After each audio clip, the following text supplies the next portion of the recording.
sou a Ana e este é um vídeo para o canal Museu História e Artes. Na última quarta-feira eu fiz uma live sobre As Vinhas da Ira, tanto o livro do John Steinbeck quanto o filme do John Ford. E houve um problema irremediável com o áudio. Eu fui obrigada a privar essa live e para não ficar sem registro, eu resolvi gravar esse vídeo, porque vocês sabem, eu tenho essa aflição de sempre deixar tudo perfeitamente alinhado e não consigo deixar pontas soltas. As coisas para mim têm que ter começo, meio e fim. Então, já que a live fracassou do ponto de vista de conservação no canal, eu vou deixar esse vídeo e também não vou fazer mais lives. Eu creio que o estresse, a pouca audiência, embora seja uma audiência muito carinhosa e muito querida, não estão me... Eu não consigo me motivar a continuar com esse formato, porque eu creio que ele me exige demais e ao mesmo tempo ele não tem a versatilidade do vídeo pronto. A live às vezes se encaminha para lugares que eu não me sinto confortável. Às vezes aparecem pessoas e fazem perguntas que não teriam qualquer motivo para estar lá e eu me sinto deslocada. Então, o que vai acontecer a partir de agora é que uma quarta-feira vai ter algum vídeo sobre séries e na quarta-feira seguinte haverá um vídeo sobre filmes, obras. Provavelmente eles serão longos, mas ao mesmo tempo vão me permitir fazer exatamente o que eu quero fazer sem o estresse e sem a dispersão que a live causa. Então é isso. Este vídeo é para falar de As Vinhas da Ira, o romance do John Steinbeck, a adaptação para o cinema dirigida pelo John Ford e com o roteiro do Nunnally Johnson, e um pouco da história dos Estados Unidos. E eu creio que dessa vez eu vou começar pela história dos Estados Unidos, para deixar claro qual é o clima e depois me referir a cada uma das obras. De 1929 a 1933, Herbert Clark Hoover foi presidente dos Estados Unidos. E ele, embora fosse um burocrata de carreira e já tivesse uma experiência bastante significativa em administração pública, foi atropelado por várias circunstâncias que estavam muito além do seu controle. A decretação da lei seca, que aumentou a criminalidade de sobremaneira, o Dust Bowl, que varreu o meio oeste dos Estados Unidos e consistia numa seca persistente e tempestades horrendas de areia e terra que devastaram colheitas e levaram os fazendeiros à ruína, e em 1929, propriamente dito, o colapso da Bolsa de Valores em Nova York, que precipitou o país em uma depressão medonha. A partir daí, foi de mal a pior a gestão do Hoover, a ponto de que as favelas que cresciam à beira das estradas, habitando migrantes vindos do meio oeste em direção à Califórnia à procura de trabalho, eram chamadas de Hoovervilles, quer dizer, as vilas do Hoover. E por que isso nos interessa? Porque John Steinbeck é um escritor extremamente hábil, poderoso, genial, dono de uma técnica inacreditável e que vai centrar quase toda a obra de destaque dos anos 1930 em sua carreira sobre a questão dos trabalhadores migrantes e sua ida à Califórnia e as peripécias do caminho, as condições de trabalho, a luta pelos sindicatos e a perseguição, a estigmatização desses grupos de imigrantes como Okies, porque a primeira leva começou a vir do Oklahoma, mas havia também do Arkansas e de outros estados. Mas esses Okies, eles eram vistos como sujos, pervertidos, ignorantes, rednecks, que é como se chamaria mais recentemente, e no meio deles, ao surgir a luta por melhores condições de trabalho, muitos começaram a ser estigmatizados como vermelhos, agitadores, e a palavra que começava a surgir, comunista. E como nos Estados Unidos não existe um governo centralizado e cada estado tem a sua polícia e cada estado pertence a uma federação totalmente independente. E começaram a ser barbaramente reprimidos, não só nos estados a caminho da Califórnia, mas na própria Califórnia, expulsos e perseguidos e tratados da pior maneira possível, com o grande excedente de mão de obra sendo usado como mecanismo de pressão para manter os salários no nível da fome, a chegar a um ponto em que mesmo que o trabalhador se esforçasse herculeamente, não conseguiria sequer se alimentar e a sua família. E se isso encontra eco em vocês em relação às migrações humanas que vem acontecendo nos últimos tempos, não é por acaso.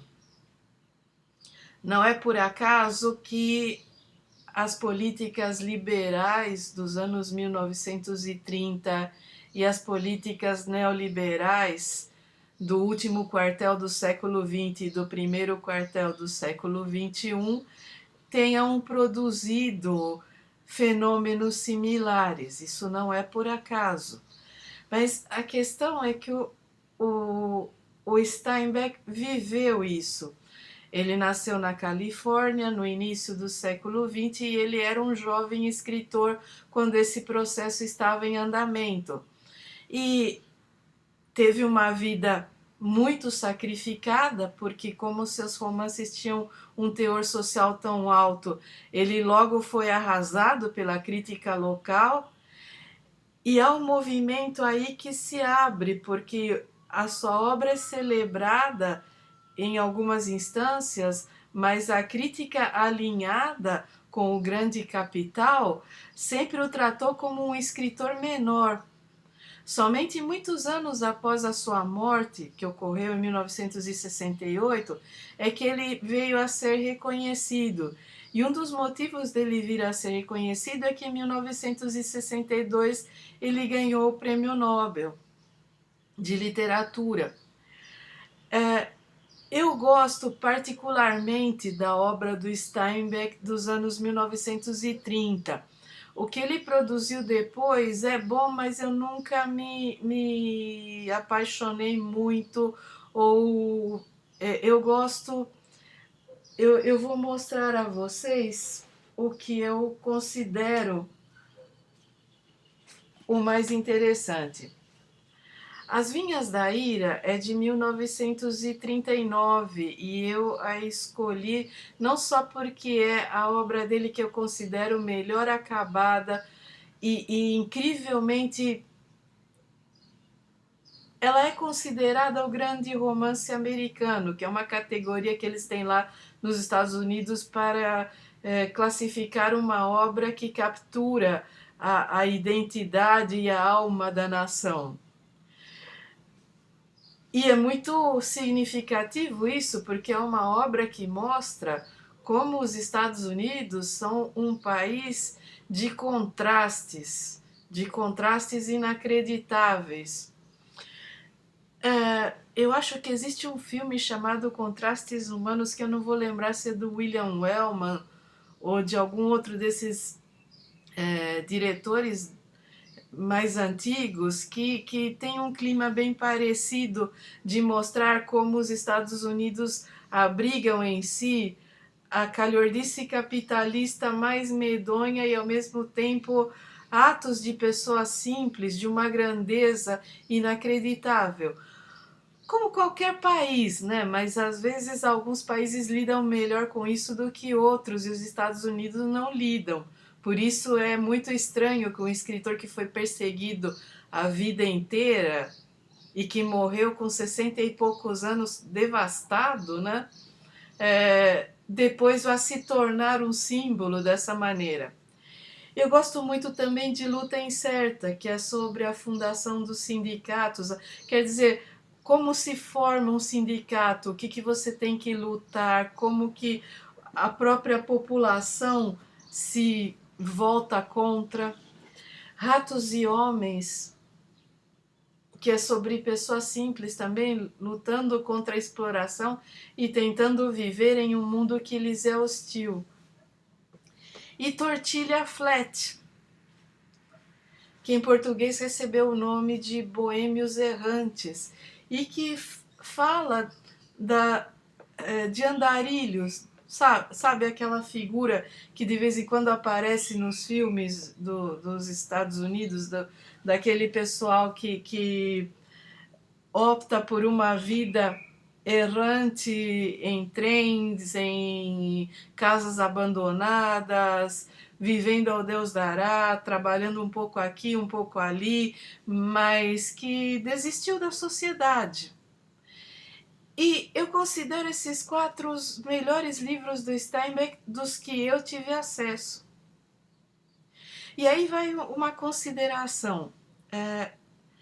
Eu não sou crítica literária. A crítica que eu faço normalmente é colocar em contexto a obra e mostrar quando elas têm veracidade histórica, quando elas são obras honestas.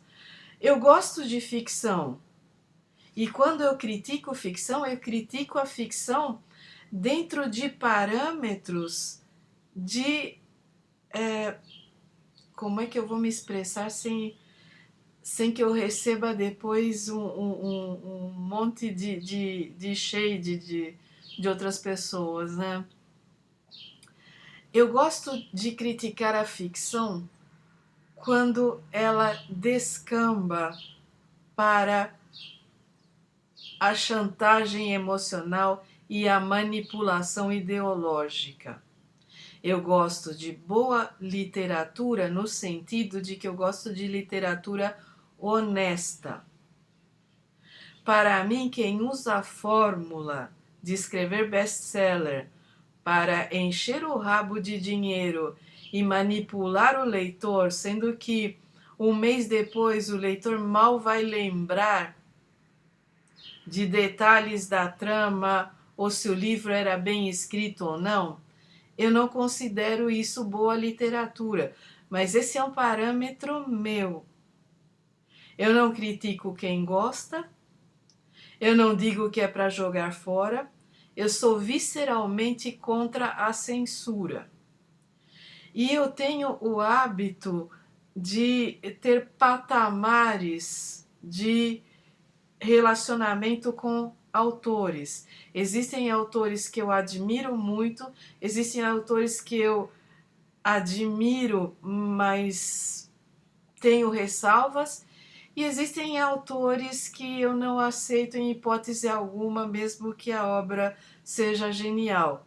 E isso parte de uma hierarquia de valores absolutamente pessoal. Então, quando eu critico a partir do meu ponto de vista.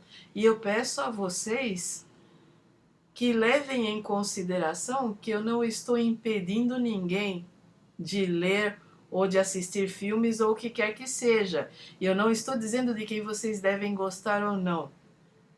Eu estou aqui nesse canal tentando me divertir falando de coisas que amo, e se assim alguém se interessar e for ler, perfeito.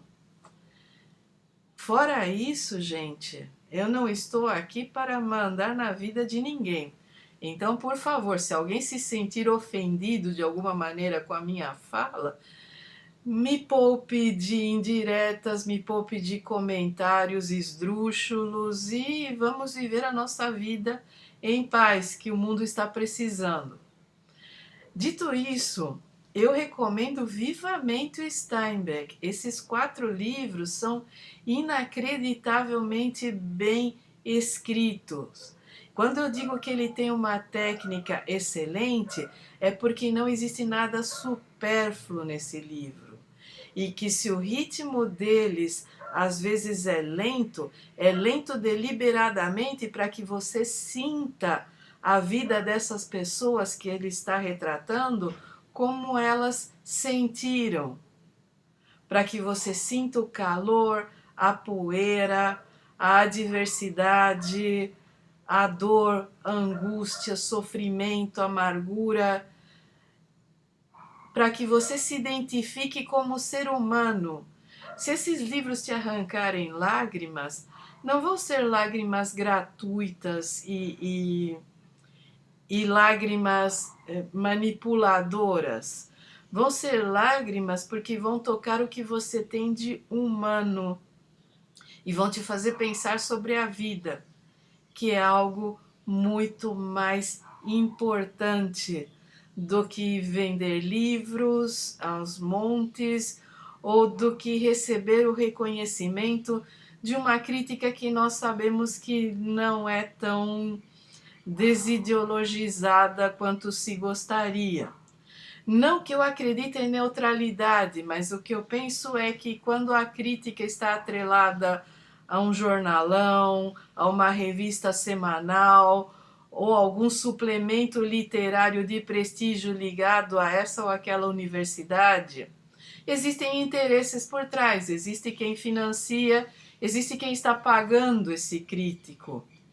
Existem valores estéticos na crítica universitária que não existem na crítica jornalística. Cada crítica tem que ser vista dentro do seu próprio contexto e historicizada. E é por isso que é muito importante você sempre saber também quem é o crítico e por que está criticando daquele jeito, antes de embarcar no discurso da crítica. Então, quando vocês se depararem com alguém dizendo que o Steinbeck é panfletário, não acreditem, porque ele pode soar panfletário para alguém que não tem o mesmo referencial. Mas na verdade ele não é. Ele é extremamente bem resolvido do ponto de vista da crítica interna. Vocês entendem o que eu quero dizer? Quando se critica internamente a obra dele, a obra faz sentido em si. Ela não precisa prestar satisfações ao New York Times ou ao Washington Post ou ao New Yorker ou a puta que pariu do sistema. Em 1939, Vinhas da Ira foi lançado e dividiu opiniões.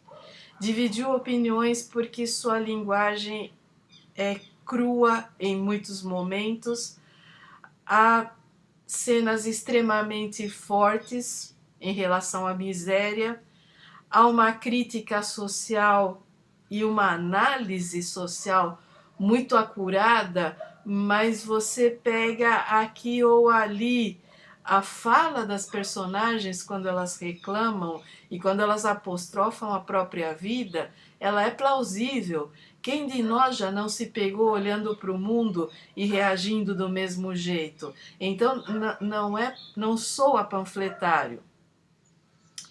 E aí, John Ford se interessou por dirigir. E John Ford é um diretor que dispensa apresentações, um exímio diretor de westerns, um cara que com uma carreira de mais de 50 anos e mais de 100 filmes, como ator, como diretor, inúmeros westerns, aventuras, dirigiu alguns dos maiores atores daquelas gerações dos anos 30, 40 e 50. Também dirigiu canastrões como John Wayne, mas até aí, né, tudo bem. A questão é que John Ford resolveu dirigir Vinhas da Ira e o roteiro que foi elaborado pelo Nunnally Johnson. O filme foi rodado em 7 semanas, custou $750 mil e John Ford rodava rápido, ele era um workaholic. E o filme tem uma belíssima foto em preto e branco, é um filme muito bem feito, muito bem constituído. Ele tem... ele não foge do livro no que é essencial, mas ele não tem como expressar o livro inteiro. Em parte pela diferença de mídias, mas em parte também por causa do Código Reis, que é um código que vigorou nos Estados Unidos a partir da década de 30, se eu não me engano, até quase os anos 60, e que censurava os filmes, impedindo que se mostrasse cenas de sexo, que se mostrasse pessoas nuas, que se mostrasse partos, mesmo que sugeridos, que se mostrasse um monte de coisas, porque eles estavam obcecados com a obscenidade e consideravam um monte de coisas naturais da vida como obscenas. O mesmo puritanismo que causou a lei seca acabou causando o Código Reis, só que vindo de locais diferentes da sociedade. E isso podou o romance de uma maneira radical. O que John Ford e Nunnally Johnson conseguiram com o que sobrou é algo genial, é algo inacreditavelmente bom, é um filme belíssimo, é um filme que te marca para o resto da vida, mas que não consegue ir no cerne do livro porque a censura impediu.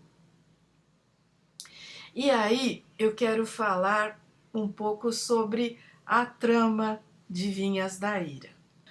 As Vinhas da Ira conta a saga da família Joad, saindo do Oklahoma e indo trabalhar na Califórnia.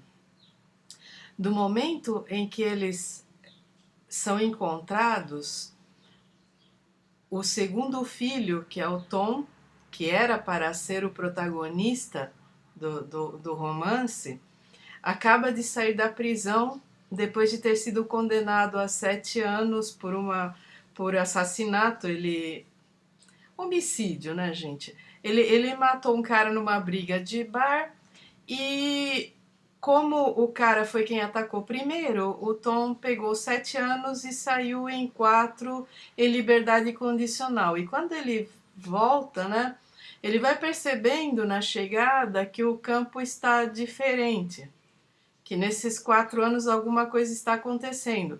E ele chega, a família já não está mais na casa, eles estão se juntando na casa de um outro parente para ir para a Califórnia. Eles estão vendendo tudo o que tem, compraram um caminhão e estão transformando esse caminhão praticamente numa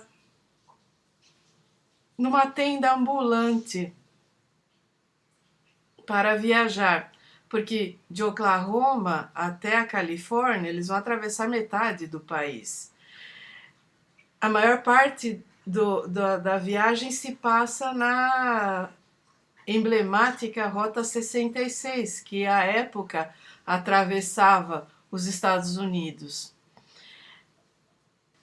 Nessa viagem embarcam não apenas os Joad, mas também o Casey, que era o pregador, mas que depois de ver tanta miséria, ele entrou em crise existencial e desistiu de pregar e está por aí à deriva.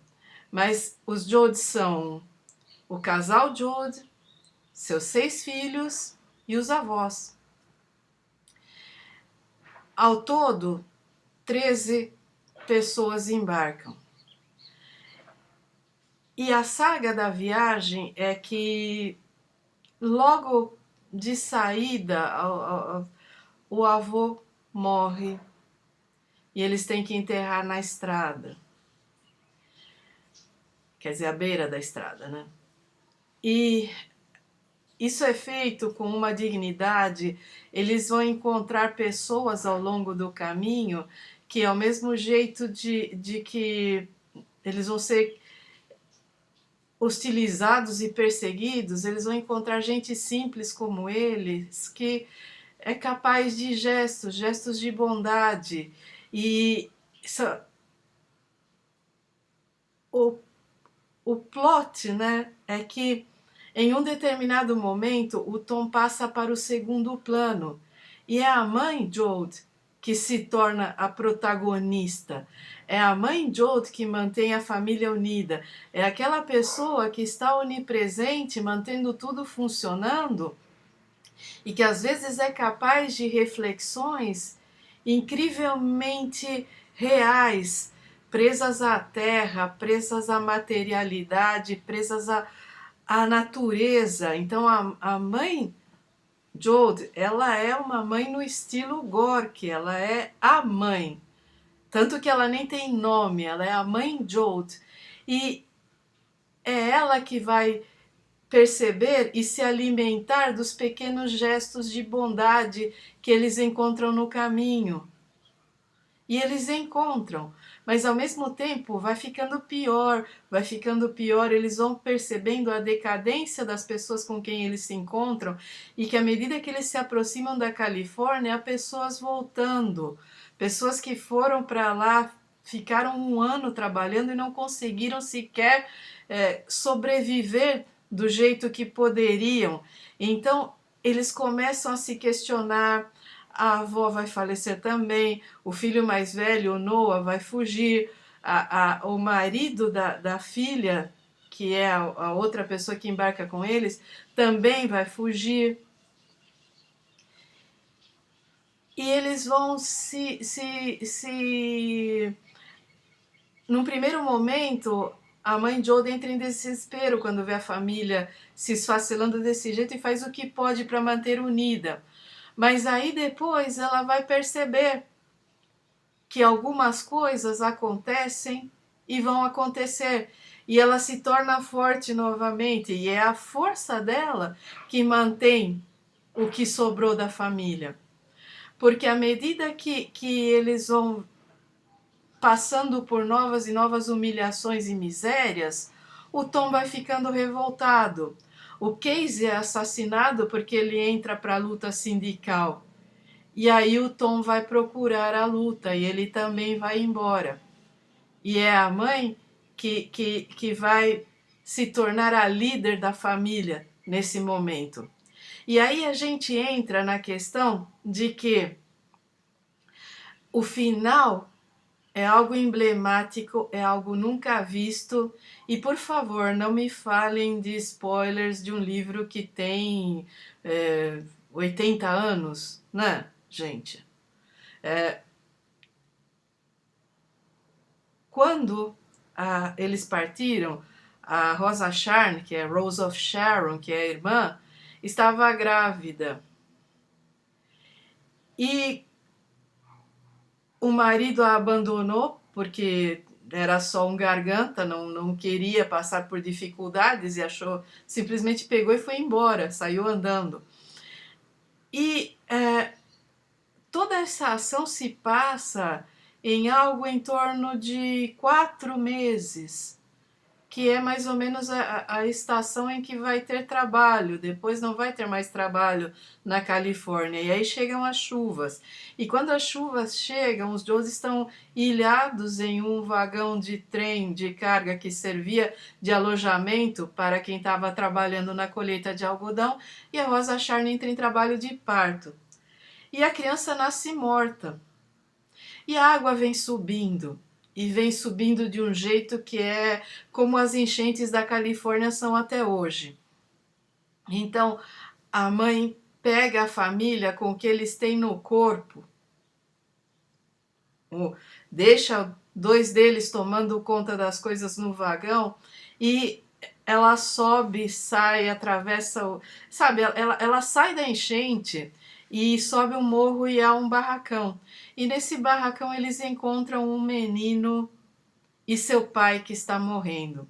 O pai desse menino passou 6 dias sem comer para que o filho tivesse comida e agora está morrendo de fome. Nem que se der comida, ele vai conseguir comer, porque ele está em um estado avançado de inanição.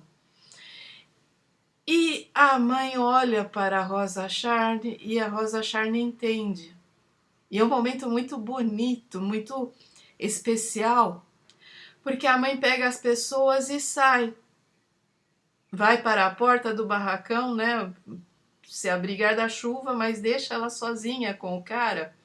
E ela usa o leite do filho que nasceu morto para salvar esse homem de morrer de inanição. E é nesse momento que Steinbeck faz seu ponto no romance. Porque a mãe Joad foi de a nossa família para todos somos uma família. E esse é o pontinho de esperança que o romance deixa de redenção dessa miséria toda, de que se as pessoas passam a pensar de que elas são uma grande família, elas vão se juntar e vão lutar juntas. É o que fica implícito no momento desse final. Você pensa, tem jeito. E é inacreditável, inacreditavelmente bem escrito, porque ele não diz nada. Você deduz. Você deduz, ele não explica o que acontece. A mãe não tem que falar para a Rosa Charne, faz isso. Elas se olham. E mesmo a Rosa Charne tendo sido uma meninota infantil que engravidou praticamente adolescente, nesse momento ela se torna adulta. E ela faz um gesto. E o Steinbeck não fala nada para você, você deduz. E é tão bem escrito, é tão maravilhoso, que isso coloca As Vinhas da Ira num patamar muito acima de toda a literatura dos Estados Unidos. Mas aí a gente entra no problema central, que é: se o Código Reis não permitia sequer que se mostrasse uma cama de casal, se quando se mostra o quarto de um casal sempre estão em camas separadas, separados pelas mesas de cabeceira, como é que você ia mostrar uma cena dessas no cinema? Você não pode. Você não pode mostrar a brutalidade da fome, você não pode mostrar a maneira como as pessoas não conheciam um banheiro e se deparam com um banheiro nos acampamentos do governo, como elas aprendem a usar uma privada, como elas nunca tinham tomado um banho com chuveiro quente e de repente elas têm, e um monte de coisas que implicam em nudez, em fisiologia humana. O Código Reis cortou isso tudo. Então o que o Nunnally Johnson fez no roteiro e o John Ford fez no filme é pegar e colocar, tirar essa parte tão material da experiência humana e ir em frente com as questões filosóficas. O roteiro vai privilegiar as alusões bíblicas e a parte cerebral do romance para demonstrar o que não pode ser demonstrado a partir dos atos viscerais que acontecem no romance. Então, o próprio nome vem de um hino bíblico que se inspira no Apocalipse, a maneira como o Casey fala, como ele faz a conscientização rumo ao sindicato, tem seu quê de pregação, e a maneira como o Tom e a mãe Jode vão descobrindo no livro também tem esse ritmo. Então, o roteiro privilegia esse aspecto. E são duas cenas que se destacam. A cena em que o Tom vai embora e a mãe pergunta como que eu vou saber se você está vivo ou se você está morto? E ele fala, isso não vai importar, porque eu estou indo para uma luta maior. Onde tiver alguém lutando, eu vou estar lá, mesmo que eu não esteja. E é um monólogo lindo. Henry Fonda, no livro, já tem uma força incrível. Quando Henry Fonda declama, daquela maneira totalmente, né, como o caipira conversando, não há heroísmo, não há nada. Ele está falando para a mãe dele, olha, eu vou, e vai acontecer, eu vou morrer, mas eu não vou morrer, porque eu vou fazer parte de algo maior, e você vai se lembrar de mim, você sempre vai se lembrar de mim. E aí no final, quando os Jode vão embora no caminhão sem saber para onde vão, e a mãe está no comando, ela fala, eu tive medo por muito tempo, mas agora não tenho mais, porque nada do que eles façam vai poder nos matar, porque nós somos o povo. E quando ela fala we, the people, no filme tem o mesmo valor que no livro tem o momento em que a Rosa Charne alimenta aquele senhor que estava morrendo de inanição, que é o momento em que a consciência surge, a consciência no melhor sentido, que é aquele que vocês sabem. Então, eu recomendo vivamente os dois, tanto o livro eu recomendo sem qualquer restrição, eu recomendo o filme porque o filme em si é uma obra fechada e é muito bem concebido, muito bem realizado e que vai marcar vocês para o resto da vida. E eu peço a licença então de recomendar outras coisas também, porque a gente tem que pensar que em 33, quando acaba o governo do Herbert Clark Hoover, começa o governo do Franklin Delano Roosevelt.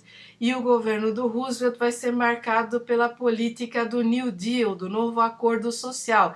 E ele vai pegar essa porção de gente que está morrendo de fome à beira da estrada e vai pôr para construir represa, aqueduto, para abrir estrada, para trabalhar na ferrovia, tudo isso bancado com grana pública e vai fazer com que o país se desenvolva resgatando essas pessoas da miséria.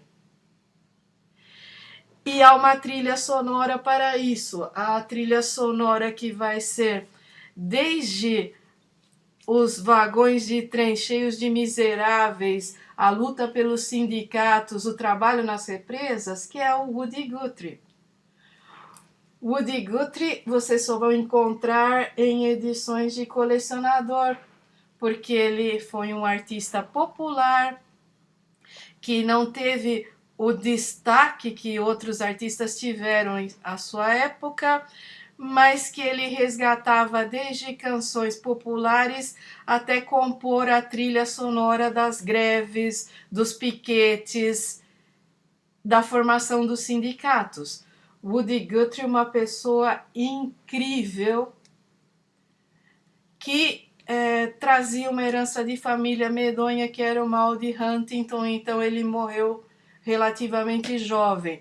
Mas vocês têm que ter em mente que se não existisse Woody Guthrie, não existiria Joan Baez, não existiria Bob Dylan e nem Pete Seeger, do Peter, Paul and Mary, que passou a vida também cantando nos sindicatos. Então, eu recomendo vivamente o Woody Guthrie e vou recomendar também este CD em especial do Bruce Springsteen, porque Bruce Springsteen, em parte, é esse herdeiro da década de 80 para 90, dessa música que não sei se pode ser chamada de operária. É uma música trabalhadora, é uma música que conta as misérias desse povo enquanto eles constroem a nação para os outros. E esse CD se chama The Ghost of Tom Joad, o fantasma de Tom Joad. E faz uma alusão clara e uma comparação com a crise neoliberal dos anos 90 que transformou Detroit e várias outras cidades em um misto de cidade fantasma e de sociedade empobrecida e apequenada. E Bruce Springsteen encontra essas similaridades e se remete à obra do Woody Guthrie, e é um CD extremamente depressivo, mas é algo que é um registro histórico sensacional. E que quem gosta do Bruce The Boss vai gostar, porque é ele no que ele tem de mais autêntico. Dito isso, é claro que eu não poderia deixar de dizer que o filme se encontra muitas vezes disponível em baseadas das lojas americanas, que foi onde eu comprei esse. Ele faz parte dessas coleções de clássicos, tem mais de uma edição, e se vocês tiverem sorte, vocês vão encontrar por um preço razoável, vocês não vão pagar uma fortuna. Isso se vocês não forem da nova geração que cultua o Jack Sparrow, então até aí vão em frente. Qualquer maneira de afrontar o sistema é maneira. Eu sou uma pessoa que acumula bens culturais, então o que eu não gasto e jamais gastei no aprimoramento da minha aparência, eu gasto em bens culturais. Por isso que eu sempre estou mostrando para vocês essas coisas. O meu acervo é o resultado de mais de 40 anos de acumulação. Não significa que eu tenha uma boa condição econômica, significa que eu deixo de comprar outras coisas e compro esse tipo de bem. E dito isso, eu quero encerrar sintetizando a mensagem do Steinbeck e dizendo a vocês que eu resolvi falar desse filme assistindo às sessões da CPI do MST lá no canal da Thalita Cabral. Assistam a Thalita, se inscrevam, vale a pena. Eu estou lá a cada 15 dias fazendo a live Radicalhas junto com a Thalita e vocês têm muito a aproveitar no canal dela. Assistindo a esse processo de criminalização do movimento dos trabalhadores sem terra e vendo os discursos desses parlamentares e de todos esses latifundiários abjetos que se expressam nas mídias e nas redes sociais, de repente, sabe, me veio como uma avalanche vinhas da ira, e o roteiro da live que não deu certo estava na minha cabeça imediatamente. Porque eu li Vinhas da Ira da primeira vez aos 13 para 14 anos e para mim fez todo o sentido, embora eu não tivesse nem intelecto e nem experiência de vida para entender os meandros, eu amei o romance. Porque na minha casa, sendo de esquerda, reforma agrária sempre foi uma pauta. Nenhum de nós jamais se deixou seduzir pelo discurso do latifúndio. Então, para mim, o romance fez sentido imediatamente. E eu li novamente há mais de 30 anos quando eu estava na graduação, mas eu fiz uma leitura técnica quando eu cursava a disciplina de História dos Estados Unidos. Então, quando eu retomei o romance há uma semana atrás, para poder me preparar melhor para a live, eu me apaixonei novamente, eu me senti... se já fazia sentido quando eu tinha 14 anos, hoje beirando os 60, ele explica uma boa parte do que eu já senti, do que eu já vivi pensando como pessoa de esquerda. E ele não é para formar novos adeptos, porque a pessoa pode ler sem sequer olhar para esses detalhes, porque como não é panfletário, você caça isso no meio da trama. Mas ele foi uma dessas baforadas de alento que a vida te dá, para dar sentido à luta que você vem travando. Então, eu recomendo imensamente. Eu aguardo vocês no meu canal original, que leva meu nome por extenso, onde ainda vou retomar as atividades. Se não retomei é porque eu tenho passado por uma fase bem medonha, mas eu já me sinto saindo disso e esse livro ajudou. E isso já é uma grande coisa. E eu aguardo vocês aqui no canal Museu Story Arts. O próximo vídeo sobre séries vai ser sobre Memórias de Brideshead.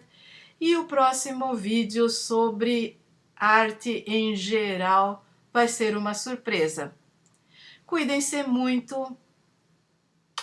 Um grande beijo e até a próxima.